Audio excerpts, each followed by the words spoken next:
مجید سورۃ الحشر کے اندر ارشاد فرمایا ہے کہ یا ایھا الذین آمنوا اتقوا اللہ، اے ایمان والو اللہ سے ڈرو، وَلْتَنْظُرْ نَفْسٌ مَا قَدَّمَتْ لِغَدٍ، ہر آدمی یہ سوچ لے کہ اس نے اپنے آگے کیا بھیجا ہوا ہے، جو اس نے آخرت کے لیے جمع کرایا ہے وہ کیا ہے، یہ غور کر لے وہ۔ وَاتَّقُوا اللَّهَ، اور پھر ڈر جاؤ اللہ سے، إِنَّ اللَّهَ خَبِيرٌ بِمَا تَعْمَلُونَ، فرمایا تم جتنے مرضی پردے ڈالتے پھرو، تمہارے رب کو تمہارے تمام کاموں کی خبر ہے، اسے پتہ ہے تم کیا کرتے، وہ جانتا ہے۔ عزیز دوستو، بزرگوں اور بھائیوں، قرآن مجید نے دو چیزوں پر بڑا زور دیا ہے، ایک اللہ کو ماننا، اور اللہ کو ماننے کا مطلب ہے نبی پاک کو بھی ماننا، اللہ کو ماننے کا مطلب ہے کتابوں کو بھی ماننا، قرآن پاک کو بھی ماننا۔ لیکن دو باتیں آپ کو زیادہ ملیں گی، ایک ایمان، اور اس کے بعد سب سے زیادہ زور ہے ایمان بالآخرت پر، آخرت کو مانو۔ وَمِنَ النَّاسِ مَن يَقُولُ آمَنَّا بِاللَّهِ وَبِالْيَوْمِ الْآخِرِ وَمَا هُمْ بِمُؤْمِنِينَ، اللہ فرماتا ہے کچھ لوگوں کا دعویٰ ہے کہ ہم اللہ اور آخرت پر ایمان رکھتے ہیں، حالانکہ وہ ایمان نہیں رکھتے، دعویٰ کرتے ہیں، نفاق کا مظاہرہ کرتے ہیں، منافقت کرتے ہیں۔ جو اللہ کو ماننے والا ہوتا ہے اس کا رنگ اور ہوتا ہے، جس کو پتہ ہوتا ہے قیامت کے دن اللہ کے حضور کھڑے ہونا ہے، اس کے اعمال یہ نہیں مانتے، کہتے ہیں ہم مانتے ہیں، پر مانتے، دعویٰ ہے کہ ہم مانتے ہیں آخرت کو بھی اور اللہ کو بھی، پر نہیں مانتے۔ قیامت قائم ہونا ضروری ہے، اگر وقوع قیامت نہ ہو تو ظالم کی تو موجیں لگ گئیں، جابر تو موج کرے گا، فاسق اور فاجر تو کہیں گے دنیا میں بھی ہم اپنے اقتدار کے زور پر جیتے رہے، آج بھی ہمیں پوچھنے والا کوئی نہیں۔ عقلاً نقلاً قیامت کا قائم ہونا ضروری ہے، قیامت قائم ہوگی تو مظلوم کو اس کے ظلم پر داد رسی کی جائے گی اور ظالم کو سزا ملے گی۔ ایک آدمی ساری زندگی دنیا کے اندر لوٹ مار کرتا رہا، دھوکہ فریب فراڈ کرتا رہا، اس کی راتیں شراب و کباب میں گزر گئیں، وہ مرے اور بات ختم ہو گئی، ٹھیک ہے موج کر کے چلا گیا۔ ایک آدمی ساری زندگی اس نے اللہ تبارک و تعالیٰ کی رضا کے لیے اپنی نظر کی حفاظت کی، زبان کی حفاظت کی، یہاں تک کہ دل کی بھی حفاظت کی، وہ بھی مرے تو معاملہ ختم ہو گیا۔ اس طرح تو پھر سرکش کا کچھ بنے گا ہی نہیں، نظام زندگی ساری اس کی سوچ ختم ہو کے رہ جائے گی اگر قیامت قائم نہیں ہوتی۔ قیامت کا قائم ہونا حق ہے، اس لیے قرآن مجید نے ایک جگہ پہ نہیں 20 جگہ پہ یہ بیان فرمایا ہے کہ قیامت ضرور قائم ہوگی، قیامت، اور وہ قائم ہو کر اپنے سارے لوازمات سمیت قائم ہوگی۔ میرے نبی پاک صلی اللہ علیہ وسلم نے فرمایا مظلوم کو حق ملے گا، ظالم کو سزا ملے گی۔ جابر اس دن اللہ کی بارگاہ میں رسوا کیے جائیں گے، جن پر جبر کرتے رہے انہیں اللہ کے حضور سے عطا کیا جائے گا۔ قیامت کا وقوع ہونا ضروری ہے، اور قیامت تو جب قائم ہوگی تب ہوگی، دنیا میں بھی ایسا ہوتا ہے، ظلم کا انجام ٹھیک نہیں ہوتا، جبر کا انجام، جھوٹ کی زندگی لمبی نہیں ہوتی، دھوکے فریب فراڈ ملمہ سازی، ان چیزوں کی عمریں اللہ نے تھوڑی رکھی ہیں۔ وقتی طور پر ظالم کو، دھوکے باز کو، جابر کو جو مہلت ملتی ہے وہ سمجھتا ہے میری سیاست کام کر رہی ہے، وہ سمجھتا ہے میں بڑا دانا ہوں، بڑا چالاک ہوں، دیکھ لو اتنے ظلم کے، جبر کے، دھوکے کے باوجود بنا ہوا ہوں، حالانکہ اللہ کی طرف سے اسے مہلت ملتی ہے اور بڑا ہی مہربان ہے۔ مہلت اس طرح دیتا ہے کہ میرے نبی پاک علیہ السلام نے فرمایا جب میرا مسلمان نیکی کرتا ہے تو اللہ فرشتوں سے فرماتا ہے 70 گنا بڑھا کے لکھ لو اس کی نیکی، 70 گنا، اور جب گناہ کرتا ہے تو اللہ فرماتا ہے ٹھہر جاؤ ابھی لکھنا نہ، اسے ٹائم دو۔ یا اللہ کتنا؟ فرمایا 24 گھنٹے تو دو، ہو سکتا ہے توبہ کر لے، یہ اس کی مہربانی ہے۔ اب وہ جو اللہ نے مہلت دی ہے نا کہ شاید توبہ کر لے، لوگ سمجھتے ہیں میری چالاکی کی وجہ سے نظام سیٹ چل رہا ہے، میں بڑا تیز ہوں، 2 4 5 باتیں بولتا ہوں، سب صحیح ہو جاتا ہے۔ لوگ اس کو اپنی دانائی سمجھ لیتے ہیں، حالانکہ وہ اللہ کی طرف سے۔ فرعون نے کئی 100 سال حکومت کی اور اس طرح اس نے ظلم کیے کہ لاکھوں اور ہزاروں بچے قتل ہی کرا دیے۔ 12,000 عورتوں کے پیٹ میں حمل تھا، اس نے ضائع ہی کرا دیا۔ جب حضرت موسیٰ علیہ السلام اپنی قوم کو لے کے نکلے، رستے میں دریا آ گیا، فرعون پیچھے لگا ہوا تھا۔ وَإِذْ فَرَقْنَا بِكُمُ الْبَحْرَ فَأَنْجَيْنَاكُمْ، اللہ فرماتے تمہارے لیے میں نے دریا کو پھاڑا اور تمہیں نجات دے دی۔ وَأَغْرَقْنَا آلَ فِرْعَوْنَ، اور فرعون کو غرق کر دیا۔ وَأَنْتُمْ تَنْظُرُونَ، تم کھڑے دیکھ رہے تھے۔ اب جب حضرت موسیٰ دریا کے کنارے پہنچے تو فرعون بھی پیچھے آیا۔ فرعون لوگوں سے کہا کرتا تھا کہ میں کہتا ہوں تو دریا چلتا ہے، میں کہتا ہوں تو ہوائیں آتی ہیں، میرے حکم کے پابند ہیں سارے۔ جاگ رہے ہیں نا آپ حضرات، غور فرمائیے گا بات پر۔ دعویٰ تھا اس کا کہ میں کہتا ہوں تو نظام زندگی چلتا ہے۔ اب جب دریا کے کنارے پہنچی حضرت موسیٰ علیہ السلام تو اللہ نے حکم دیا کہ آپ عصا ماریں۔ جناب موسیٰ نے عصا مارا، 12 رستے بن گئے۔ اب حضرت موسیٰ کی قوم گزر رہی تھی تو فرعون سے پوچھنے لگے کہ تو کہتا تھا میرے حکم سے چلتا ہے، تو وہ تو حضرت موسیٰ نے ڈنڈا مارا ہے تو رستہ بن گیا ہے۔ باز نہیں آتا انسان باز بنے بڑے ہیں اس کے پاس، بڑی دلیلیں ہیں، جھوٹ سچ بول کے اپنے آپ کو مطمئن کرتا ہے، آخر دم تک تبدیل ہونے کو تیار نہیں ہوتا، دلیلیں گھڑتا رہتا ہے، بناتا رہتا ہے، شور کرتا ہے جان بوجھ کے۔ بھئی تو کہتا تھا میرے چلانے سے چلتا ہے، تو باز ابھی بھی نہیں آیا۔ کہنے لگا میں نے ہی حکم دیا ہے کہ ذرا پھٹ جا، مجھے یہ زندہ چاہیے۔ باز رسی جل گئی، بال کہنے لگا میں نے ہی کہا ہے دریا کو کہ یہ مجھے زندہ چاہیے، میرے بھاگے ہوئے ہیں تو اس لیے پھٹا ہے، تو آؤ میرے ساتھ دریا کراس کرے۔ تو پتا تو ان کو بھی تھا نا، جتنا تو رب بنا ہوا ہے، پتا تو تھا، سارے جانتے تھے۔ کہنے لگے تو پہلے کراس کر، اگر تو بچ گیا تو ہم بھی پیچھے آتے ہیں۔ اب چاروں ناچار۔ ایک روایت تو یہ ہے کہ یہ جب خدائی کا دعویٰ کرتا تھا نا، تخت پہ بیٹھا ہوتا تھا، تو ایک دن حضرت جبریل آئے اس کے پاس انسانی شکل میں، تو کہنے لگے میں بڑی دور سے آیا ہوں تو ایک مسئلہ پوچھنا تھا۔ کہا پوچھو۔ کہنے لگے ایک غلام تھا کسی بادشاہ کا، تو بادشاہ نے اسے تھوڑی دیر کے لیے ایک علاقے کی سربراہی دے دی۔ کتنی دیر کے لیے ہمیں سربراہیاں ملتی ہیں؟ کیوں جی؟ تھوڑی دیر کے لیے ملتی ہے نا، تھوڑی دیر کے لیے سربراہی دے دی ایک غلام کو۔ ذرا بات کو سمجھیے، حضرت جبریل پوچھتے ہیں، کہتے ہیں سربراہی مل گئی۔ اب وہ مالک ہی بن کے بیٹھ گیا ہے، وہ بات ہی نہیں سنتا، اس کو تھوڑی دیر کے لیے بنایا تھا، وہ تو خدائی کا دعویٰ کرنے لگا ہے۔ آپ بتائیں اس کا انجام کیا ہونا چاہیے؟ یہ مسئلہ پوچھنے آیا ہوں۔ تو فرعون کہنے لگا اس کا انجام یہ ہے کہ اسے پانی میں غوطے دے دے کے مار دے۔ انجام کیا ہے؟ بولیے کیا انجام ہے؟ کیا انجام ہے جی؟ پانی میں، اللہ اکبر، اپنی سزا تجویز کر رہا ہے۔ اس کی سزا کہ اسے پانی میں غوطے دے دے کے مارو ظالم کو۔ اسے تھوڑی دیر کے لیے بنایا تھا اور وہ چھائی گیا ہے، قبضہ ہی کر گیا ہے۔ حضرت جبریل کہنے لگے جی آپ لکھ کے دے دیں گے؟ کہنے لگا لاؤ لکھ دیتے ہیں۔ لکھوا لیا، جناب جبریل رکا لے کے تشریف لے گئے۔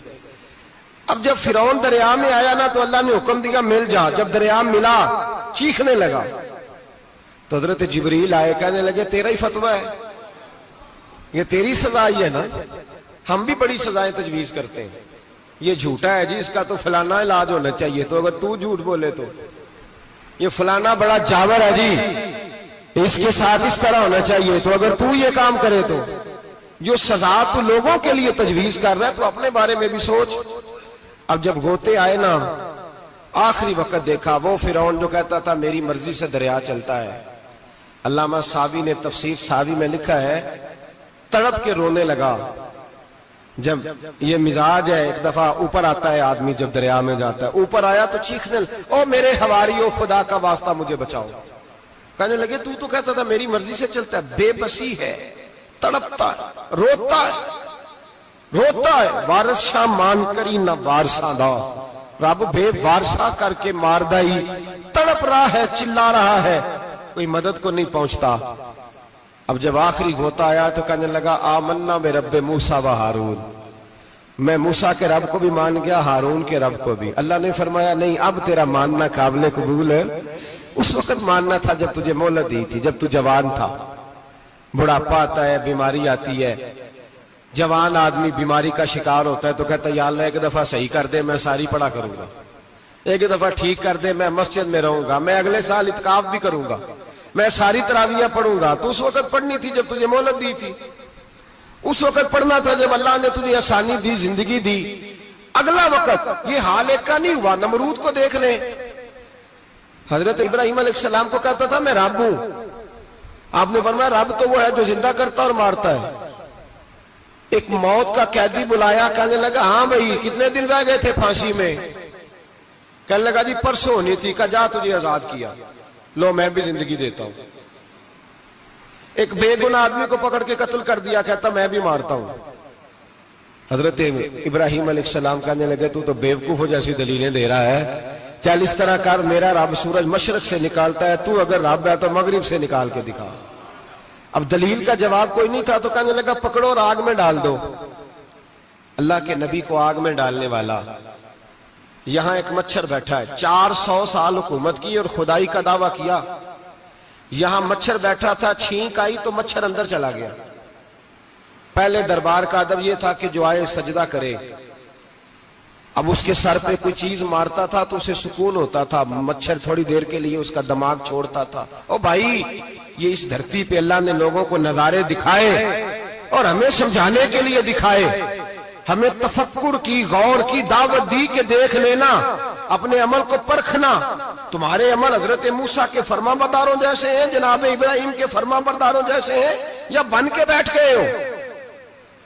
اب دربار کا ادب یہ ہے، بے بسی کا یہ حال ہے کہ جوتے لٹکتے ہیں دربار میں، جو آتا ہے جوتا کھینچتا ہے، اور ادب یہ ہے کہ 10 جوتے نمرود کے سر پہ مارو، اور 400 سال جوتے لگتے رہے۔ روتا تھا، جو آدمی آتا تھا منتیں کرتا تھا، کہتا تھا کہیں سے کوئی دوائی مل جائے گی۔ پاگلوں جیسی زندگی گزاری، پاگلوں جیسی سخت، وہ تو حساب، وقوع قیامت تو حساب ہوگا ہی۔ یہاں لوگ پاگل ہو کے مرتے ہیں، معاذ اللہ، نفسیاتی مریض ہو کے مرتے ہیں۔ یہاں آخری وقت اتنا سخت آتا ہے کہ دنیا موت کی دعائیں مانگتی ہے۔ میرے بھائی جب انسان ظلم کرتا ہے تو بھول جاتا ہے کہ شاید مجھے پوچھے گا کوئی نہیں، جب وہ زیادتی کرتا ہے تو بھول جاتا ہے، جب وہ کسی کا حق کھاتا ہے تو وہ کہتا ہے شاید اس کا تو وارث ہی کوئی نہیں جس کو میں لوٹ رہا ہوں۔ لیکن جب اللہ کی پکڑ آتی ہے، حجاج بن یوسف ظالم تھا، اس نے اچھے کام بھی کیے تھے۔ قرآن پاک پر زیر زبر آراب حجاج بن یوسف نے لگوایا۔ محمد بن قاسم کو ہندوستان سندھ کے علاقے فتح کرنے بھی حجاج بن یوسف نے بھیجا تھا۔ ساری خوبیاں اپنی جگہ پر، ظالم بہت بڑا تھا۔ کسی آدمی نے اس کے سامنے کونے کی طرف منہ کر کے ساتھ والے سے بات کر لی تو کہنے لگا میرے خلاف کیا، اس کو لے جاؤ، 2 ٹکڑے کر کے واپس لے آؤ۔ توتی بولتا ہے نا، اقتدار، جب کسی کے ہاتھ اقتدار ہوتا ہے نا، وہ چاہے ایک گھر کا ہی کیوں نہ ہو، وہ 10 بندے فیکٹری میں کام کرتے ہو اور جو ان کا مالک ہوتا ہے وہ کہتا میں مالک ہوں، مجھے مانو۔ جب تو صاحب اقتدار ہوتا ہے نا، جب تو سسر بن کے بیٹھتا ہے اور کسی غریب گھر کی بہو آتی ہے 2-4، تو کہتا میرا اقتدار ہونا چاہیے۔ جب میں کھانسنے لگوں تو ہر آدمی کے ہاتھ میں ٹشو پیپر ہونا چاہیے، جب میں بولنے لگوں تو بندھے ہوئے ہاتھوں سے ہر آدمی جی جی کرتا ہوا کھڑا ہونا چاہیے۔ جس آدمی کا، اور یہ کام بہو بھی کرتی ہے کئی دفعہ، وہ بھی کہتی ہے کہ تمہیں پتہ نہیں میں کتنا لمبا چوڑا جہیز لے کے آئی ہوں، جب میں سونے کے لیے اپنے بیڈ روم میں جاؤں تو خبردار بوڑھے بابے کو اجازت نہیں کہ وہ کھانسے۔ اماں کو چاہیے کہ اگر اس کو بڑی سخت پیاس بھی لگی ہے تو میرے سوتے سوتے باورچی خانے میں برتن نہ کھٹکھٹائے۔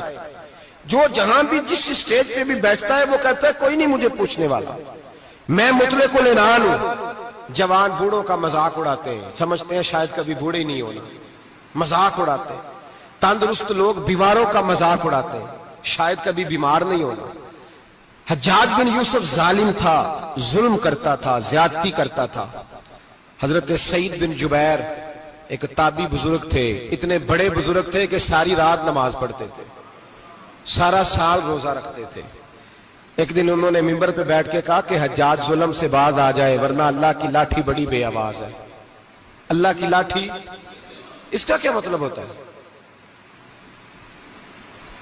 اس کا مطلب ہے جب رب کی لاٹھی چلتی ہے تو اس کی آواز، جی اس کا پہلے کوئی پیغام، وہ پہلے اعلان نہیں کرتا کہ تگڑے ہو جاؤ لاٹھی چلنے لگی ہے. لاٹھی چلتی ہے پر اس کی آواز، سمجھ آ رہی ہے میری بات کی؟ جمعۃ الوداع کے لیے تشریف لانے والے عوام خاص غور فرمائیے گا. حجاج بن یوسف کو پتا چلا کہ حضرت سعید بن جبیر نے میرے خلاف بات کی، بلا لیا، کہنے لگا تو نے میرے خلاف بات کی ہے؟ فرمانے لگے کی ہے. کہنے لگا تجھے پتا ہے میں قتل کر دوں گا؟ آپ فرمانے لگے نہ تو زندگی کا مالک ہے نہ موت کا مالک ہے، تو کیسے قتل کر؟ کہنے لگا تجھے پتا ہے میرا؟ فرمایا میں نے تجھے نہیں، میں نے تو کئی شداد، کئی حماد، کئی قارون، کئی فرعون، کئی نمرود دیکھے، کئیوں کی داستانیں سنی، تو کون ہے؟ تو تو چھوٹا سا ہے. ایک جملہ ہے ملا جلال الدین رومی کا، بڑے درویش تھے، ایک بات کہہ گئے، کہنے لگے نمرود جتنے پیسے نہیں، فرعون جتنی حکومت نہیں، قارون جتنی دولت نہیں، ورنہ فرمانے لگے میرے زمانے میں بھی کئی لوگوں کا خدا بننے کو دل کرتا ہے، کئی لوگوں کا دل کرتا ہے، لیکن نمرود جتنے پیسے، فرعون جتنی طاقت اور قارون جتنی دولت نہیں، ورنہ ہو سکتا ہے لوگ دعویٰ کر جائیں معاذ اللہ ثم معاذ اللہ. یہ آج سے کئی سو سال پہلے وہ کہہ رہے ہیں، آج تو حالات بڑے ابتر ہیں، اس کی نسبت خطرناک. فرمانے لگے حضرت سعید بن جبیر تو زندگی موت کا مالک نہیں. کہنے لگا پکڑو، قتل کرو اسے، لے جاؤ. جب پکڑ کر کھینچ کر لے جا رہے تھے نا تو حضرت سعید بن جبیر مسکرانے لگے. اب ظالم کے سامنے مسکرائے تو اس کو بڑا غصہ آیا، یہ میرا مذاق اڑاتا ہے. بلا لیا، ادھر آؤ، کیوں مسکرا رہے ہو، کیا ہوا؟ تو حضرت سعید بن جبیر کہنے لگے میں مسکرا رہا ہوں تیری بیوقوفی پر اور اپنے اللہ کی دی ہوئی ڈھیل پر. میں مسکرا رہا ہوں کہ یا اللہ کیا بات ہے، کیا تیرا شان ہے، کیسے لوگوں کو ڈھیل دی ہوئی ہے. میں مسکرا رہا ہوں تیری بیوقوفی پر کہ تو سمجھتا ہے شاید مجھے پوچھنے والا کوئی نہیں. کہنے لگا اس کو باہر نہ لے جاؤ، میرے سامنے قتل کرو. ٹھیک ہے جی، قتل کرنے لگے تو حضرت سعید بن جبیر نے منہ کعبے کی جانب کر لیا. انی وجہت وجہی للذی فطر السماوات والارض حنیفا وما انا من المشرکین. جب آپ نے یہ آیتیں پڑھی نا کہ میں نے منہ کر لیا ہے اپنے رب کی جانب، کرو مجھے قتل، کہنے لگا نہیں نہیں، اس کا منہ پھیرو، کعبے کی طرف ہو کہ قتل نہ ہو. ہے ظالم پر پاگل ہو گیا ہے. حضرت سعید بن جبیر کے حوصلے نے شکست دے دی، ناکام ہو گیا، مخبوط الحواس ہو. کہنے لگا اس کا منہ پھیر دو. جب کعبے سے پھیرا تو آپ فرمانے لگے للہ المشرق والمغرب فانما تولى فثم وجه اللہ. اللہ فرماتا ہے تو مشرق اور مغرب سارا ہی اللہ کا ہے، جدھر بھی منہ کرو گے ادھر اللہ ہی اللہ ہے، جدھر بھی منہ کرو گے ادھر اللہ ہی اللہ ہے چاروں جانب. پھیر دے جدھر منہ پھیرنا ہے، تو نے پھیر دیا منہ. حضرت سعید بن جبیر کے گلے پہ خنجر رکھا تو آپ نے ہاتھ اٹھائے، کہنے لگے اے اللہ میرے بعد اسے کسی اور پر مسلط نہ کرنا، میرے بعد کسی اور پر مسلط نہ، بس میں آخری ہوں. جب آپ ذبح ہوئے تو اتنا خون نکلا کہ لوگ کہتے ہیں جتنا اونٹ کے وجود سے نکلتا ہے. تر ہو گیا سارا اس کا دربار. ایک سمجھدار آدمی کو بلا کے کہنے لگا اتنا خون میں نے بڑے بندے قتل کرائے ہیں پر اتنا خون نہیں نکلا. تو وہ کہنے لگے لوگ مر جاتے، مرتے وقت ڈر جاتے ہیں، سہم جاتے ہیں، خون سکڑ جاتا ہے. لگتا ہے یہ شخص جب دنیا سے گیا ہے تو ڈٹ کے گیا ہے، یہ ڈٹ کے گیا ہے دنیا سے. حجاج بن یوسف رات کو سویا تو تڑپ کے اٹھا. کیا ہوا؟ گھر والے کہنے لگے کیا ہوا؟ کہنے لگے سعید بن جبیر خواب میں آیا اور کہتے ہیں اٹھ مجھے بتا تو نے مجھے کیوں قتل کیا ہے، بتا کیوں مارا. اگلی رات پھر سویا تو وہی خواب، پھر سویا تو وہی خواب. گناہ نفسیاتی مریض بنا دیتا ہے، ظلم تجھے مخبوط الحواس کر دیتا ہے. جب تو زیادتی کرتا ہے تو اللہ فرماتے ہیں کہ تو اللہ کو بھولتا ہے، اللہ تجھے اپنا آپ بھلا دیتا ہے. پھر تو بھول جاتا ہے، پھر تو سیدھے رستے پہ چلتا ہے پر بھٹک جاتا ہے، پھر تو صحیح رستوں کا تعین کر کے بھی گمراہ ہوتا ہے. پھر تو روز وہی گاڑی چلاتا ہے، پر اب جب تو بریک لگاتا ہے تو نہیں لگتی۔ جب گناہوں کے ساتھ تو مخبوط الحواس ہوتا ہے تو روز وہ کاروبار کرتا ہے، لیکن جب تیرے گناہ تجھے گھیر لیتے ہیں پھر اسی کاروبار میں تو نقصان اٹھاتا ہے۔ حجاج بن یوسف تڑپتا ہے، روتا ہے، یہاں تک کہ بیمار ہو گیا، پیٹ میں درد ہوتی ہے، پتہ نہیں کیا ہوا، تکلیف ہوتی ہے، پتہ نہیں، سارے حکیم، طبیب، ڈاکٹر، کوئی نہ سمجھ سکا کہ بیماری کیا ہے۔ جو بیماریاں خدائی ہوتی ہیں ان کا لوگوں کو پتا، جو آزمائشیں رب کی جانب سے ہوتی ہیں وہ ڈاکٹروں کے ہتھے نہیں چڑھتی، جو تکلیفیں اللہ دیتا ہے ان کا حکیم طبیب علاج نہیں کر پاتے، مشکل، اور شفا اسی وقت ہوتی ہے جب اللہ دینا چاہے، اور جب رب ہی دینا نہ چاہے تو بڑے بڑے ڈاکٹر کہتے ہیں کہ ہمارے بس کی بات نہیں رہی۔ بغداد سے حکیم آئے، پیٹ دیکھا، کہنے لگے نہ تیرے معدے میں کوئی دقت ہے، نہ تیرے جگر میں، نہ کسی اور جگہ، ماجرا کیا ہے؟ ایک آخری علاج ہے، آخری، وہ کیا؟ گوشت کا چھوٹا سا ٹکڑا دھاگے کے ساتھ باندھ کے منہ میں ڈالا، اور پھر ایک باریک سا تنکا لے کے اس کو اندر ڈالنے لگے گلے میں۔ وہ گوشت کا ٹکڑا جب حلق کے اندر اتر گیا، اس حکیم نے واپس کھینچا تو کیسے ایسی بدبو آئی جیسی کبھی سونگی نہ تھی۔ جانور، کیڑے مکوڑے لگے ہوئے باہر نکلے، اور جب دیکھا تو جتنے محل میں لوگ بیٹھے تھے چلاتے ہوئے نکل گئے کہ یہ کیا مصیبتیں ہیں۔ حکیم بھی اٹھ کے دوڑنے لگا، کہا تجھے کیا ہوا؟ کہنے لگے حجاج تیری بیماری زمینی نہیں، تیری مصیبت زمینی نہیں۔ کہا میری مرض تک تم کیوں نہیں پہنچ پا رہے؟ تو کہنے لگے لگتا ہے تو بد دعا کا مریض ہے، لگتا ہے تو ظلم کا مریض ہے، تو جبر کا مریض ہے۔ تڑپتا رہا، سسکتا رہا۔ ایک وقت وہ بھی آیا کہ گھر والوں نے کمرے میں بند کر کے تالا لگا دیا، دیوار سے ٹکرے مارتا۔ او بھائی، جو گناہوں کے بیمار ہوتے ہیں انہیں شفا نہیں ہوتی، جو ظلم، جبر، بربریت کے بیمار ہوتے ہیں انہیں سکون قلبی میسر نہیں آتا۔ دوائیاں ان بیماریوں کی بنی ہوئی ہیں جو بیماریاں زمینی ہیں، جو بیماریاں خوراک کی بد پرہیزی سے ہوتی ہیں، جو گناہوں کی بد پرہیزی سے ہوتی ہیں، ان کی بیماریاں، ان کی شفا توبہ ہے، ان کی شفا رجوع اللہ ہے، ان کی توبہ اللہ سے معافی مانگنے سے شفا ہوتی ہے۔ حجاج جب مرنے لگا تو بلایا، یہ رنگ بھی ذرا ملاحظہ کیجئے گا، دو چار قریبیوں کو بلایا، پتہ ہوتا ہے نا اپنے کرتوتوں کا آدمی کو، پتہ سارا ہے سردار نوکیتیاں دا، جب پتہ ہوتا ہے سارا، بلا کے کہنے لگا جب میں مر جاؤں تو مجھے رات کو دفن کرنا۔ کیوں بھائی، عورت ہے؟ کہنے لگا نہیں، رات کو دفنانا۔ ٹھیک ہے، رات کو دفنا دیں گے۔ پھر کہنے لگا جب صبح ہو جائے تو صبح ہونے سے پہلے پہلے میری قبر زمین کے برابر کر دینا، نشان مٹا دینا۔ کہا وجہ؟ تو کلمہ پڑھتا ہے، حضور کا حکم ہے کہ قبر کم از کم ایک بالش، ایک گیٹ اونچی ہونی چاہیے زمین سے، کم از کم، تو تیری قبر مٹا دے، وجہ؟ پتہ ہوتا ہے اپنے ظلموں کا۔ کہنے لگا مجھے پتہ ہے لوگ میرے مرنے کے بعد میری قبر بھی نہیں چھوڑیں گے، دنیا میں تو میرے جبر کی وجہ سے کوئی آ نہ سکا، لیکن میری قبر بھی لوگ جنازوں میں باتیں شروع کر دیتے۔ جنازوں میں نے ایسی بھی داستانیں سنی ہے کہ کوئی مرا تو لوگ جوتوں کا ہار قبر پہ ڈال آئے۔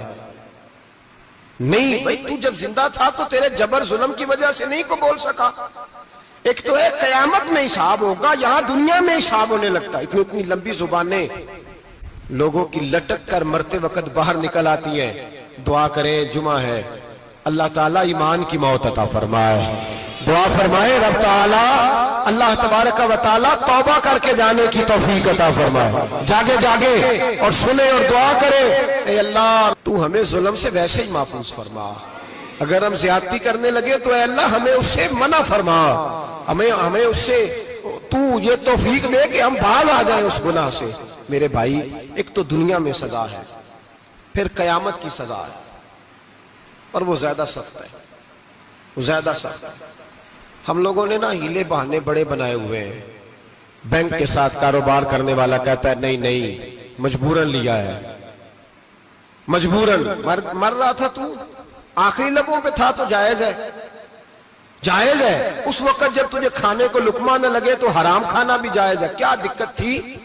کیوں اللہ رسول کے مقابلے میں کھڑا ہوا تو؟ کیوں سود کا دھندا کیا؟ کیا تکلیف تھی؟ کہاں تو الجھ گیا تھا؟